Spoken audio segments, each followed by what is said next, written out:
Hey guys welcome back. तो मैं आज तुम्हें बताऊंगा कि कैसे बेसिकली मैं कोड लिख के दिखाऊंगा आज तुम्हें कि कैसे सी में हम कोड लिखते हैं, कैसे हम सी में प्रोग्रामिंग करते हैं। पहले वाली वीडियो में मैंने तुम्हें बेसिकली बताया था उन बच्चों के लिए जिनके पास 11th-12th में नहीं थी, क्या कहते हैं, प्रोग्रामिंग लैंग्वेज नहीं थी या फिर कुछ भी नहीं था, पाइथन वाइथन कुछ नहीं था, तो उनको बड़ी दिक्कत आती है उस चीज़ में। तो वो वीडियो मैंने पहले बना रखी है, उसे आके देख लेना।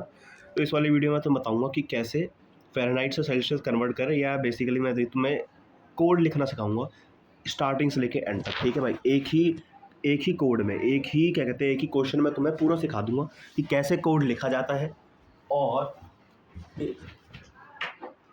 हाँ, कि कैसे कोड लिखा जाता है और क्या सीन रहने वाला है। ठीक है, तो स्टार्ट करते हैं। तो यहाँ पे मैंने सबसे पहले कोड पकड़ लिया है कि वैप to convert Fahrenheit to Celsius. Basically वैप मतलब वो नहीं है कि रैप कर दो, वैप का मतलब राइट अ प्रोग्राम। वो इन उन गंवार बच्चों को लिए इन्हें कुछ पता नहीं रहता। ठीक है, तो write a program to convert Fahrenheit to Celsius. अब भाई 11th-12th में तुमने फ़ारेनहाइट टू सेल्सियस तो पढ़ा ही होगा। फ़ारेनहाइट टू सेल्सियस का एक बेसिक फार्मूला होता है C=F-32 × 5/9। ठीक है, तो ये सब छोड़ो, मैं तुम्हें ले चलता हूँ मेन मुद्दे में। कोड की स्टार्टिंग करते हैं ना। देखो भाई, किसी भी लैंग्वेज में कोई भी कोड स्टार्ट करना हो, पाइथन की बात करें, क्या बोल रहा हूँ मैं, मेरी बात अच्छे से सुन लो यार। इस वीडियो देख लो, इतने की बनने वाली है, 5-10 मिनट 15 मिनट। इस वीडियो को देख लो भाई, प्रॉपर तुम्हें पता चल जाएगा कोड कैसे लिखते हैं और क्या चीज़ रहने वाली है। आगे और वीडियो दूंगा क्वेश्चन के ऊपर, लेकिन ये बेसिक भाई इसे देखना जरूरी है। तो भाई पाइथन की बात करें, यहाँ पे कुछ भी वेल डिफाइंड नहीं रहता कि ये चीज़ लिखनी जरूरी है और इधर से कोड स्टार्ट करना है। बेसिकली तुम पाइथन में नॉर्मल प्रिंट फिर हेलो वर्ल्ड भी कर सकते हो। इससे भी आपका जो है कि कोड, एक सेकंड यार, एक सेकंड, हाँ, आपका कोड चल जाएगा। ठीक है, लेकिन सी की बात करें, सी में सी की बात करें तो सी में एक वेल डिफाइंड होता है इंक्लूड studio.h, जैसे कि तुमने यहाँ पे देख ही लिया होगा। यानी कि कोड स्टार्ट करने से पहले हमको हेडर लगाना ज़रूरी है। पाइथन में हेडर लगाना ज़रूरी नहीं होता है, इसे हेडर कहते हैं, इस सेक्शन को हम हेडर कहते हैं और इन सबको हम नॉर्मल कोड कहते हैं। ठीक है, प्रोग्राम अपना नीचे, ये हेडर हो गया। जैसे किसी भी आप पैराग्राफ लिखना आपका आता है पेपर में कि भाई साहब पैराग्राफ लिख के देते हो, तो यहाँ पे आप हेडिंग लिखते हो ना कि ये मेरा टॉपिक है, इसके नीचे पूरा अपना सिस्टम लिख देते हो। तो ये जो तुम्हारा टॉपिक होता है ये वाला, इसे कहते हैं ना हेडर, हेडिंग। तो सिमिलरली यहाँ पे भी हेडर हेडिंग है, यानी कि वो डिफाइन करेगा कि तुम कर क्या रहे हो भाई साहब। ये जो प्रोग्राम है हमारा सी का है, वो पता क्या चलेगा, इसको देख के हेडर को देख के। C++ में हेडर होता है, वहाँ पे include name space std use करते हैं, लेकिन यहाँ पे हम सी की बात हो रही है तो यहाँ पे इंक्लूड studio.h यूज़ करा जाता है। तो यही चीज़ आपको बहुत सारी डाउट आ रही है सर, इसे यूज़ क्यों करते हैं भैया, इसे यूज़ क्यों करते हैं। इसे यूज़ इसलिए करते हैं, why we use such headers. इसकी यूज़ क्या है भाई, इसका यूज़ ये है कि आगे जाके हम जब प्रिंट करवाएंगे, आगे जाके जब हम प्रिंट करवाएंगे, इधर प्रिंट एफ यूज़ करा था सब बता दूंगा। आगे जाके हम जब प्रिंट करवाएंगे, आगे जाके हम जब स्कैन यानी कि इनपुट लेंगे यूज़र से, तब इस चीज़ में हमको हेल्प मिले, प्रिंट कराने में हमको हेल्प मिले, स्कैन यानी कि इनपुट लेने में हमको हेल्प मिले, हेल्प मतलब कि हम कर सकें, इसलिए हम studio.h यूज़ करते हैं अपने हेडर में। अगर ये यूज़ नहीं करेंगे तो ये इधर तुम एक बार एक काम करो, लैपटॉप खोलो अपना, ये जो भी है तुम खोलो भाई, लैपटॉप कंप्यूटर खोलो, डेस्कटॉप खोलो, फ़ोन खोलो, जो भी है, सी कंपाइलर लिखो, ऑनलाइन सी कंपाइलर, वहाँ पे तुम प्रिंट एफ कर दो या प्रिंट एफ कर दो और ये कर दो, फिर देखना है चलेगा ही नहीं। क्यों? क्योंकि ये तुमने डिफाइन ही नहीं करा है, तुमने हेडर ही नहीं लगाया है। सी में, C++ में, जावा का मुझे पता नहीं, C++ में भाई साहब रहता है कि हेडर लगाना इंपॉर्टेंट है, इसलिए हेडर लगाते हैं। ठीक है भाई, तो ये चीज़ तुम्हारी क्लियर हो गई कि हमने ये यूज़ क्यों करा है। पेपर में आता है why we use hash M से। भाई मैं हवा में बातें नहीं कर रहा, एक प्रीवियस ईयर है, मैं तो प्रॉपर दिखा दूंगा कि why we use hash define, why we use it, ताकि हम जो अपना हेडर है उसे यूज़ कर सकें। और हेडर को क्यों यूज़ करना है, हेडर को इसलिए यूज़ करना है ताकि जो है हम अपना प्रिंट ले सकें, ताकि हम अपना इनपुट ले सकें यूज़र से। ठीक है भाई, तो ये तुम्हारा पी की डन हो गया। आगे चलते हैं। तो जैसे ही इंक्लूड एसटीडीयू करा, उसके बाद आपको लिखना होता है इंट मेन, यानी कि आपका जो भी प्रोग्राम रहने वाला है ना, इंट मेन यहाँ पे आएगा, इंट मेन यहाँ पे आएगा। इंट मेन आ सकता है, बूल मेन आ सकता है, यहाँ पे पिछली वीडियो में तो बताया था, वॉइड मेन आ सकता है। वॉइड मेन तब आएगा जब आपको रिटर्न ना करानी हो कोई भी वैल्यू, इंट मेन तब आएगा जब आपको रिटर्न करानी हो वैल्यू। अगर कुछ नहीं रिटर्न कराना है, जीरो लिख देते हैं रिटर्न में। वॉइड मेन आपको कुछ रिटर्न नहीं कराना, रिटर्न ही नहीं लिखना है। और बूल मेन आपको 1 और 0 में आना चाहिए, यानी कि आपको ट्रू और फॉल्स में आना चाहिए, तो बूल मेन यूज़ करते हैं। तो इंट मेन के अंदर हमने यहाँ पे क्या कर दिया देखो, अब हमें यूज़र से इनपुट लेना है। बेसिकली हमें ये यूज़र डिफाइंड प्रोग्राम बनाना था। पेपर में आ सकता है कि इस वैल्यू को इस वैल्यू में कन्वर्ट कर दो। वो दे सकते हैं कि इस फ़ारेनहाइट समझो दे दिया 93.2, इस फ़ारेनहाइट को सेल्सियस में कन्वर्ट करके दे दो। फिर आपको ये झमेला लिखने की ज़रूरत नहीं है। क्यों? क्योंकि भाई साहब आप इनपुट ले ही नहीं रहे हो यूज़र से। जब तक आप इनपुट नहीं ले रहे हो तब तक आपको वो डिफाइन करने की ज़रूरत ही नहीं है। समझ रहे हो? आपको आपको यूज़र से कुछ भी लेने से पहले उसे डिफ़ाइन करना पड़ेगा। यानी कि जब मैं इनपुट ले रहा हूँ ना यूज़र से फ़ारेनहाइट के लिए, तो मुझे उसको डिफ़ाइन करना पड़ेगा जी कि ये फ्लोट टाइप में मैं इनपुट ले रहा हूँ। अब यहाँ पे फ्लोट टाइप में, हाँ, फ्लोट टाइप में ले सकते हो आप इसे, इंट टाइप में ले सकते हो, आप इसे कैरेक्टर टाइप में ले सकते हो, लेकिन आप इसे गँवार तो नहीं होगे कि कैरेक्टर टाइप में लोगे। क्यों मैं ऐसा कह रहा हूँ? क्योंकि कैरेक्टर टाइप बेसिकली हमारा ए, बी, सी कैरेक्टर में डिफ़ाइन होता है ना भाई। फ़ारेनहाइट हमारा तो इंटीजर वैल्यू आएगी या तो फ्लोट आएगी। मैं फ्लोट यहाँ पे क्यों लिखा है? क्योंकि भाई साहब ज़रूरी थोड़ी वो 93 देगा, क्या पता वो 63.2 दे दे या 93.3 दे दे या 6 दे दे या 9 दे दे, तो वो पॉइंट भी दे सकता है ना, इसलिए मैंने फ्लोट यूज़ करा है। फ्लोट यूज़ करने का बेनिफिट यही है कि हमारा इंटीजर टाइप वैल्यू भी विदाउट डेसिमल भी यूज़ हो सकता है और डेसिमल भी यूज़ हो सकता है, इसलिए मैंने यहाँ पे फ्लोट इनपुट लिया है।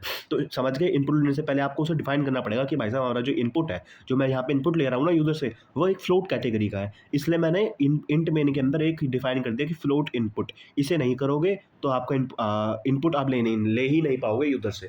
ठीक है? अब यूज़र से बात छोड़ो, अगर आपको यहाँ समझो फ्लोट, मैं आपको समझो फ्लोट ए लिख देता, ठीक है? फ्लोट एक सेकंड। अगर मैं यहाँ पे आपको लिख देता फ्लोट ए और a इज इक्वल्स टू 9, ये करेक्ट था, ये करेक्ट है। लेकिन अगर आपने ये फ्लोट ए ना लिखा होता और a इज इक्वल्स टू 9 तो ये नहीं चलेगा। क्यों? क्योंकि आपको डिफाइन करना पड़ेगा यार कि ये जो a है ना, ये कोई फालतू चीज़ नहीं है, ये एक फ्लोट है, इसलिए डिफाइन करना इज़ इम्पॉर्टेंट। ठीक है? तो इंट मेन के अंदर हमने ये डिफाइन कर दिया। अब नेक्स्ट लाइन में आ जाते हैं। प्रिंट कराने के लिए हम प्रिंट एफ का यूज़ करते हैं। पाइथन में हम केवल और केवल प्रिंट का यूज़ करते हैं। सी प्लस प्लस में हम सी आउट का यूज़ करते हैं। सी प्लस प्लस पाइथन को छोड़ो, जावा का मुझे पता नहीं। सी में सी की बात हो रही है यहाँ पे, है ना, सी की। तो सी में आप प्रिंट एफ यूज़ करते हैं for entering the from the for मतलब प्रिंट कराने के लिए। तो प्रिंट एफ हमने कर दिया कि एंटर फ़ारेनहाइट। ये ब्रैकेट इंपॉर्टेंट है। ये डबल स्कोर क्या कहते हैं इन्हें, जो भी कहते हैं इन्हें, अब एक जो भी होता है पता नहीं, दो दो मतलब वो है, ठीक है ना? इन दो को यूज़ करो या सिंगल का यूज़ करो, फ़र्क नहीं पड़ता। तो बट ये यूज़ करना इंपॉर्टेंट है। इसके अंदर जो भी आप लिखते हो, इसके अंदर जो भी आप लिखोगे ना, वो चीज़ यूज़र को दिख जाएगी, वो चीज़ प्रिंट हो जाएगी। और जी एक और चीज़ कि यहाँ पे ना ये चीज़ डालना इंपॉर्टेंट है। इसका मुझे पता नहीं क्या कहते हैं, लेकिन ये चीज़ डालना इंपॉर्टेंट है भाई। ठीक है? प्रिंट कराओगे फिर डालोगे, स्कैन मतलब मैं बताऊँगा क्या है, ये फिर डालोगे, हर लाइन में आप डालना पड़ रहा। ठीक है? हर लाइन में डालना इंपॉर्टेंट है भाई। इसलिए हमने पहले प्रिंट करवाया, तो यूज़र के पास चले जाएगा कि भाई साहब एंटर फ़ारेनहाइट। तो उसके बाद आएगा एंटर फ़ारेनहाइट, अच्छा। वो फिर लिख देगा, समझिए उसने लिख दिया 63.5। ठीक है, ठीक है। लेकिन अभी तो सिर्फ हमने प्रिंट कराया था ना, अभी तो सिर्फ हमने प्रिंट कराया था। तो ये जो प्रिंट करके चले गया ना, और अगर मैं नीचे वाली लाइन ना लिखूँ, स्कैन वाली लाइन अगर मैं कुछ ना लिखूँ, तो भाई वो कुछ इवैल्यूएट नहीं हो पाएगी। इसके लिए उसको यूज़ करने के लिए हम स्कैनएफ का यूज़ करते हैं, ताकि वो यूज़र से इनपुट लेके वो चल सके भाई साहब, समझ रहे हो? एंटर तो तुमने कर दी, एंटर तो तुमने लिख दी कि 93.2 है, लेकिन उस चीज़ को चलाने के लिए आप स्कैनएफ का यूज़ करोगे। बेसिकली इनपुट करने का आप स्कैनएफ का यूज़ करोगे, ठीक है? बेसिकली क्या है ना, प्रिंट एफ जब तुम लिखते हो कि प्रिंट एफ एंटर फ़ारेनहाइट, तो यहाँ पे क्या है ना कि वो सिर्फ चले जाएगा, वो बंदा लिख नहीं पाएगा। मतलब एंटर फ़ारेनहाइट लिखा आ जाएगा, उसके पास कुछ ऑप्शन नहीं होगा कि वो इनपुट लिखे, क्योंकि ये तो सिर्फ प्रिंट है ना भाई। अब वो लिखे, इस चीज़ के लिए शायद मैंने पहले गलत बोल दिया, लेकिन वो लिखे, अब करेक्ट कर रहा हूँ, लेकिन वो लिखे उस चीज़ के लिए आप स्कैनएफ का यूज़ करोगे, ठीक है? वो बंदा कुछ लिख सके ना, इसलिए आप स्कैनएफ का यूज़ करोगे। स्कैनएफ मतलब यहाँ पे सी में हम स्कैनएफ का यूज़ करते हैं, सी प्लस प्लस हम सी इन का यूज़ करते हैं। इधर की बात कर लें तो सी की कि स्कैनएफ यूज़ करते हैं। और यहाँ पे एक चीज़ इंपॉर्टेंट होती है कि पहला तो आप डाल देंगे क्या कहते हैं इन्हें, जो भी कहते हैं इन्हें, दो जो ऊपर लगा रखे हैं, इसके अंदर आप पहले वो डाल दो कि जो हम इनपुट ले रहे हैं, जो बंदा लिखेगा वो किस टाइप का होगा, वो वही टाइप का होगा जो तुमने यहाँ पे डिफाइन करा है। अगर तुमने यहाँ पे इंट लिखा होता तो तुम यहाँ पे परसेंटेज क्या लिख रहे होते, डी लिख रहे होते, ठीक है? मैं लिखता कम हूँ, बोलता ज़्यादा हूँ, तो तुम नोट कर लो।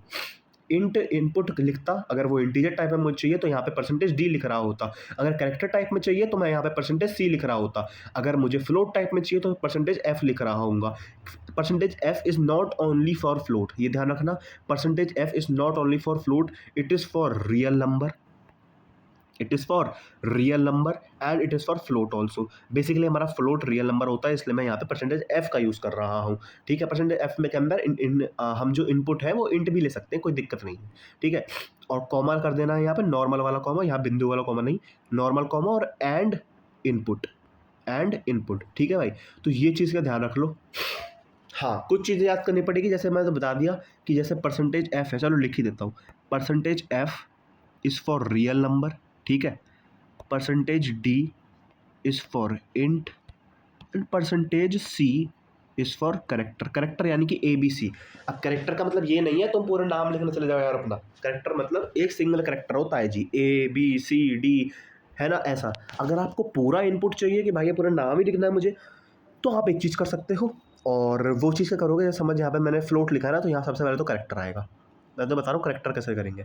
करेक्टर इनपुट, ठीक है, इनपुट में हम स्टोर करा रहे हैं, यहाँ 50 डाल दो, वो बेसिकली एक एरे क्रिएट हो जाएगा और उस एरे के अंदर आपका सिस्टम बैठ जाएगा, आपका नाम बैठ जाएगा, वो सब छोड़ो, आप इधर ध्यान दो।